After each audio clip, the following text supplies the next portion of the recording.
Ecco qua, anche questa canna è stata lanciata e possiamo dare il via a questa puntata di Passione Surfcasting dedicata alla scelta del trave.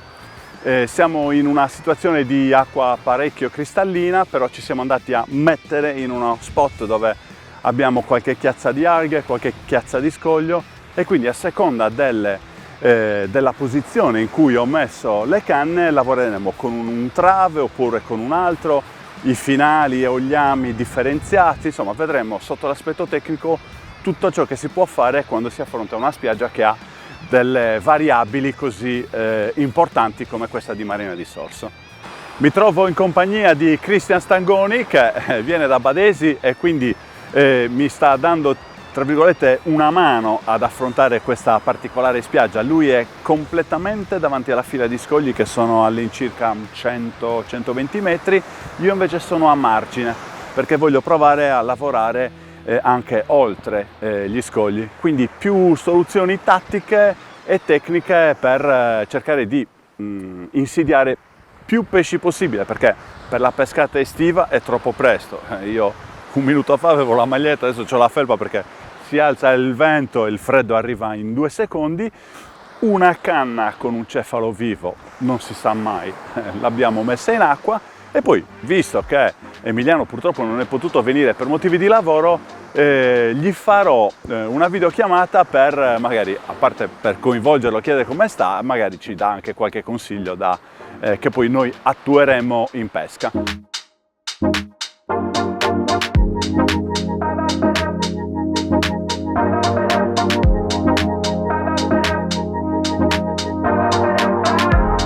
Adesso preparo la quarta canna che pescherà in modo diverso dalle altre 3. Vi do qualche indizio, non so se si può percepire il diametro di questo trave, che poi vedremo nello specifico, ma posso dirvi quale sarà lo shock leader. Quindi lo shock leader è il taper leader 0,72 e assieme a un piombo da 175 grammi con le alette, nel caso andassi a finire in mezzo agli scogli, cercherò di trovare il giusto compromesso per fare molta distanza, che solitamente richiede i braccioli più corti possibile, però io voglio andarci con i braccioli lunghi, da 1 metro. Quindi l'aspetto tattico, tecnico di questo assetto sulla canna pesante sarà trovare il diametro giusto che consenta a braccioli da 1 metro di non aggrovigliarsi dopo un lancio in ground. Il compromesso che cercherò di trovare lo inizio con lo 0,26. Braccioli da 1 metro dello 0,26, esche importanti, quindi cannolicchio, bibi, che tirerò in ground. Al primo recupero vedrò se è una configurazione che va bene oppure se devo aumentare o se posso diminuire il diametro.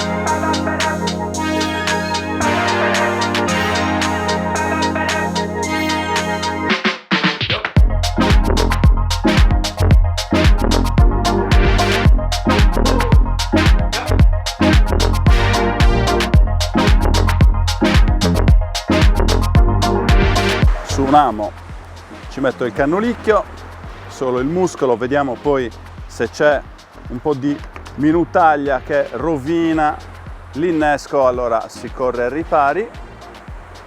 E ho anche già messo nell'altro amo un bibi, eccolo qua, messo su un Isashi F31 del numero 6, perfettamente abbinato alla dimensione del bibi, come sempre, dimensione dell'amo in funzione della dimensione dell'esca.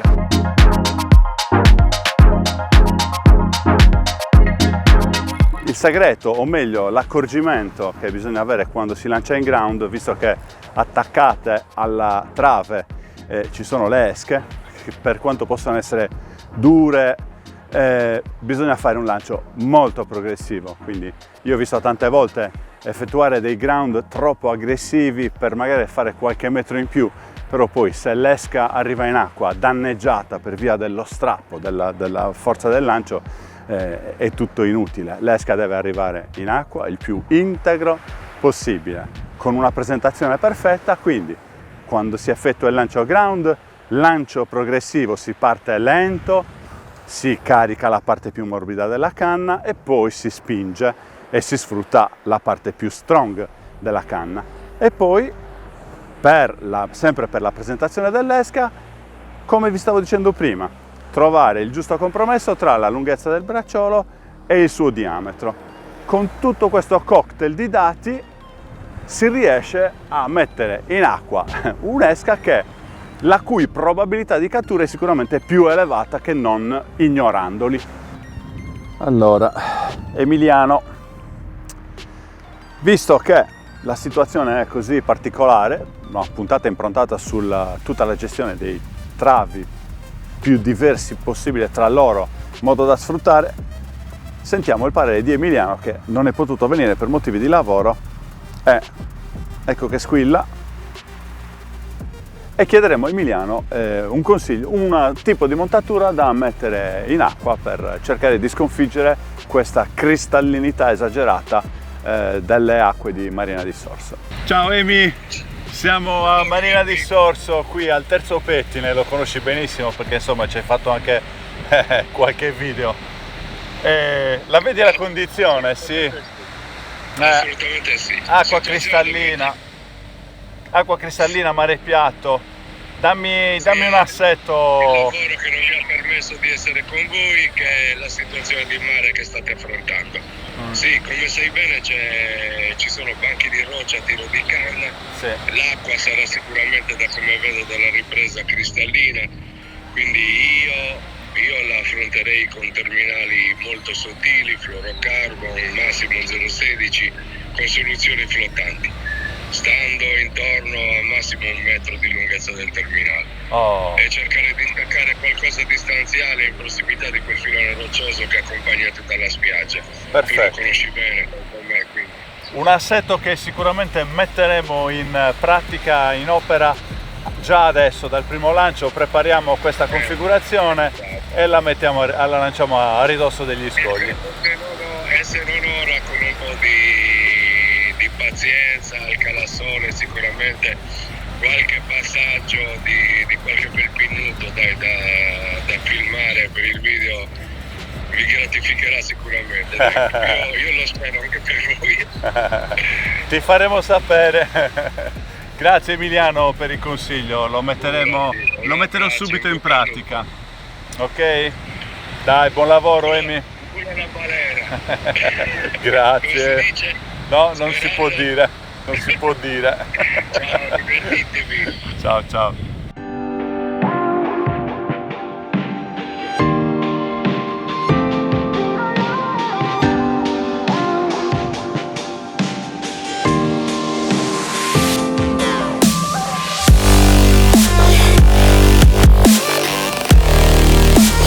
I miracoli del meteo.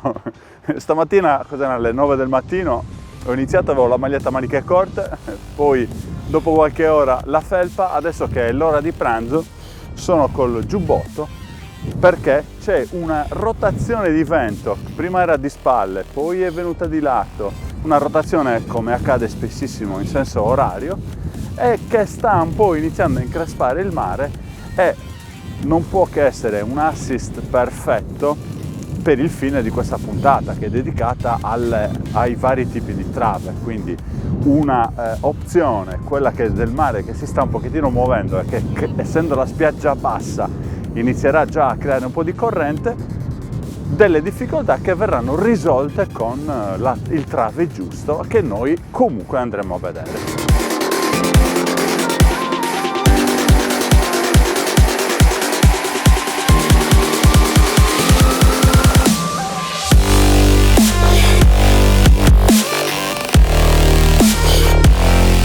Ecco qua, ho appena recuperato la montatura che suggeriva Emiliano prima che succedesse sto giro di vento che sta modificando le condizioni. Quindi adesso vi spiego la montatura super leggera che suggeriva Emiliano, ma questa andrà sostituita in favore di un assetto diverso perché sta cambiando il mare. Partiamo proprio dallo sgancio dello shock leader, asola perfetta, pezzettino di tubetto in silicone, Fast Link Swivel del 24, bracciolo dello 016 fluorocarbon, poi scendiamo di 1 metro e abbiamo un flotterino, sempre ovviamente trabucco, con pezzettino di americano e Shinken Pint del numero 12, e 5 cm più giù c'è il nuovo snodo, sempre con la Fast Link Swivel raccolta tra le due micro perline, sempre trabucco, e questo si ripete per 3 volte. Quello che vi voglio far notare è questo, che su avevo un back a gambo corto, qui ho un Crystal, il 10120N, con un pezzettino di cannolicchio, quindi americano, cannolicchio, e nell'amo pescatore groviglio. Perché groviglio? Sembra strano, ma in una spiaggia così bassa passare dal mare piatto anche a solo una fila di onde, 2 file di onde, poi lo vedrete anche bene dalle immagini che c'è proprio una corrente marcata verso destra. Ecco cosa succede: arrivano i grovigli. Questo cosa vuol dire? Che il bracciolo o era troppo sottile o era troppo lungo, quindi o accorciamo oppure cambiamo il bracciolo e mettiamo un diametro superiore. In questo caso ritirerò questa montatura perché il mare sta montando e il discorso è tutto un altro, e lo vedremo. Eccoci qua che approfittiamo per rispondere ai nostri follower dell'account Instagram Trabucco durante una puntata dedicata alla scelta di tutti i vari travi che si possono utilizzare, e diciamo che prendiamo 2 piccioni con una fava. Rispondo a 0_pesca, che in questo momento riscontra la nostra attuale situazione stiamo ancora aspettando la prima cattura, che ci chiede condizione ideale per la spigola in inverno, esche e montature. Quindi per quanto riguarda l'inverno, le condizioni sicuramente sono quelle di mare mosso, mare molto mosso, quindi quella era una risposta anche abbastanza scontata. Però esche e montature, io vi faccio vedere 2 soluzioni. Una, che è questa, è per il mare mosso e per il mare piatto. Basta un mini trave attaccata al piombo, un bracciolo di 2 metri, 1,80 m, insomma, come volete voi. Poi si presuppone che qua stiamo utilizzando il vivo, ovviamente, perché è l'esca che è più efficace in assoluto per le spigole. L'amo non ve lo faccio vedere perché c'è chi innesca l'anguilla, c'è chi innesca il muggine, c'è chi pesca la mormora e innesca la mormora, quindi l'amo sarà ovviamente proporzionato e della forma adatta al tipo di pesce che vogliamo innescare. Di solito io, che ne so, utilizzo il 10026 Isashi del 5.0 se uso l'anguilla, oppure uso l'Aberdeen, ma ce l'ho anche qua per il muggine. Ecco qua, vista la dimensione dei muggini, sto utilizzando questi qui dell'1.0, molto leggeri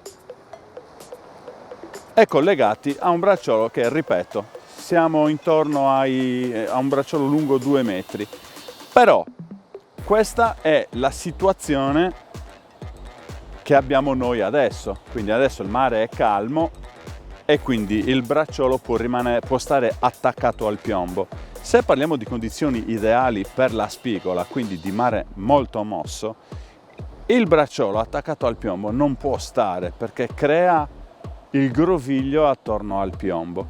Quindi se non volete cambiare montatura, potete staccare il mini trave, aggiungerci 2 metri di filo, legarci il piombo in modo che il bracciolo di 2 metri, anziché essere attaccato al piombo, è staccato di 2 metri e lavora perfettamente.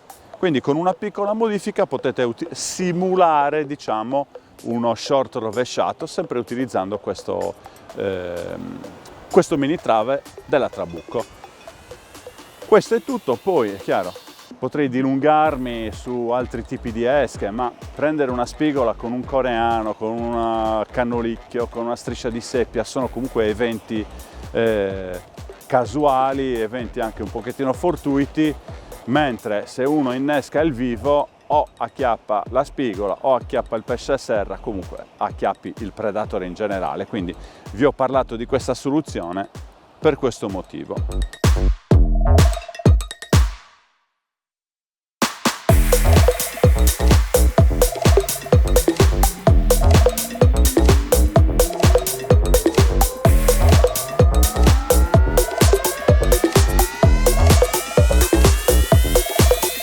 Oggi vi parlo della Olympea, esce in due uniche grammature, 160 e 200 grammi. È una canna in 3 sezioni, lunga 4,20 m, sì, in entrambe le versioni di potenza, e ha la tecnologia X-Joint Twist Free, che ve l'abbiamo spiegata tantissime volte, quindi penso che ormai l'abbiate imparata a memoria. Comunque una tecnologia che impedisce le torsioni della canna in fase di caricatura, e per quanto riguarda l'X-Joint, che armonizza i punti morti, cioè la connessione tra i vari elementi, rendendo l'azione della canna più parabolica. Tutti gli anelli sono Fuji Alconite, sono dotati di doppia legatura per meglio resistere alle intemperie tipiche del surf casting, del mare e della sua salsedine. La cima è ibrida, quindi stiamo parlando di un cimino in carbonio pieno.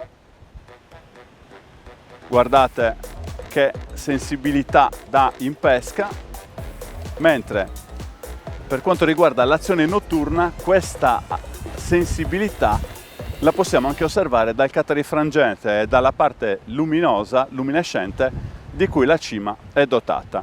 È una canna così leggera, non potevo che abbinare un mulinello super leggero. Sto parlando del Castforce 8000 CX Ultra Light, è dotato di 9 cuscinetti a sfera più uno sul guidafilo schermato. Come sempre faccio parlare l'imbobinatura, inutile dire che imbobina bene se poi le immagini non rispecchiano ciò che si dice. Ecco qua, guardate come imbobina questo mulinello. 8000, la taglia perfetta per questa canna di 200 grammi di potenza. E aggiungo un'ultima cosa: Castforce è dotata di 3 famiglie. Ecco, la bobina 8000 è compatibile con le altre 2 versioni e viceversa. Ulteriore comodità per chi magari avesse anche le altre versioni. Vi ho fatto vedere l'imbobinatura eccezionale del Castforce. Il filo che c'è dentro è esattamente questo. Il Velvet Accurate Surf è un filo multicolor che alterna 5 colori per 2 volte, il che vuol dire che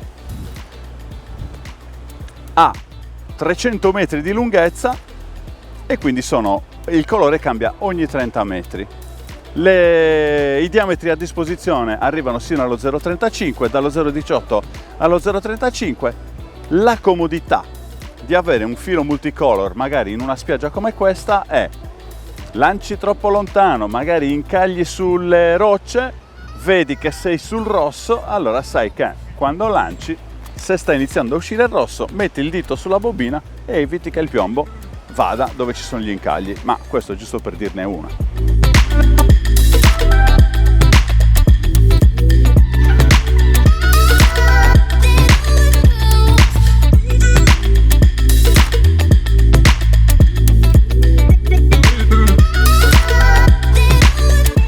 Allora, sto osservando la cima della Athena Evolution, che sta muovendo in un modo un po' particolare. C'ho il cefalo innescato qui e siccome tempo fa in una pescata analoga simile a mare piatto, anzi era piattissimo, vedevo la cima che si muoveva appena, ho detto vabbè, la sposto, magari era una seppia che stava attaccando il mugine e stava muovendo.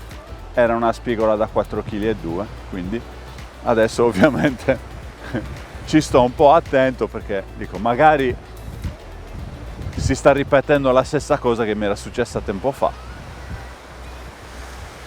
Vediamo, metto un po' più in tensione il filo.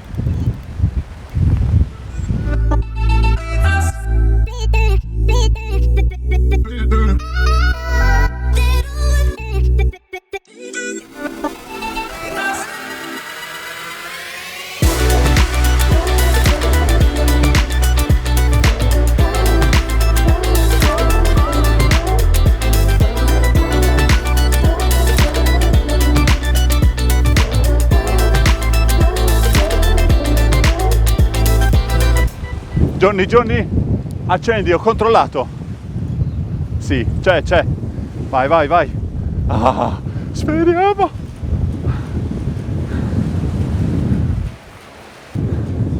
Quella lettura che ho avuto modo di fare al Poetto si è ripetuta, eccola qui. Era una spigola che si stava mangiando il muggine e non si spostava,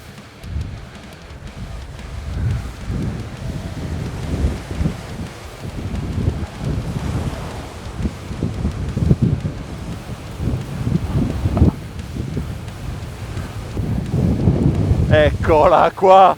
Oh, interrotto il silenzio di tutta la mattina. Vieni qui. Bellissima, il muggine ha colpito nel migliore dei modi, cioè la canna faceva dei movimenti impercettibili, è giusto il ricordo di una pescata analoga, però vabbè, era da 4 kg quella che ho preso al Poetto, e questa è sicuramente più piccola, però uno strike che interrompe una giornata sino a questo momento priva di pesci.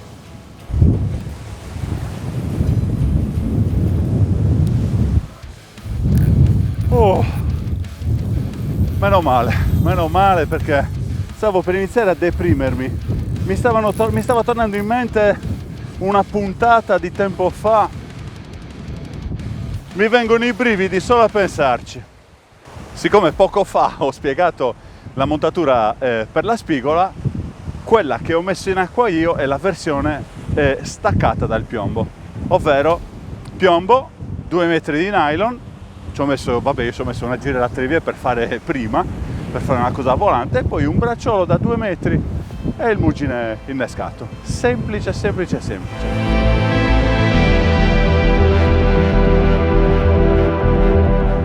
Anche questa puntata siamo riusciti a chiuderla, tantissimi contenuti tecnici, Cristian un'ottimissima compagnia, ci siamo divertiti a pescare, insomma un po' di ore di pesca ce le siamo fatte, abbiamo fatto vedere tante montature, tante situazioni diverse, abbinamenti, ami, cose varie, insomma poi c'è stato il momento clou con la spigola. Diciamo che è una puntata abbastanza ricca dove ci siamo divertiti, abbiamo passato bel tempo in una spiaggia bellissima come Marina di Sorso, e quindi l'appuntamento, mi raccomando, non perdetevi neanche una puntata di Passione Surfcasting, perché c'è sempre qualcosina da imparare. Ciao. Diciamo che mi ha confidato una cosa che, ma la posso dire? Diglielo, dai.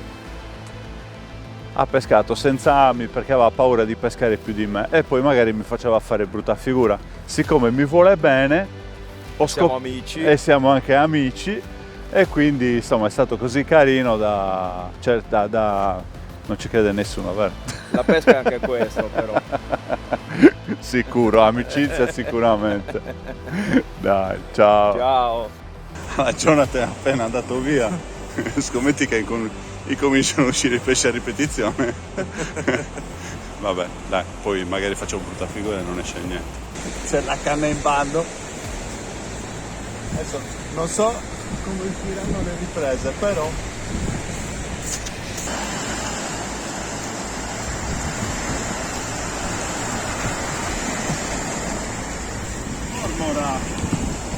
bella sul bibi, bellissima. Questo perché è andato via Jonathan. Veramente bella. Non sarà più grande della mia, guai.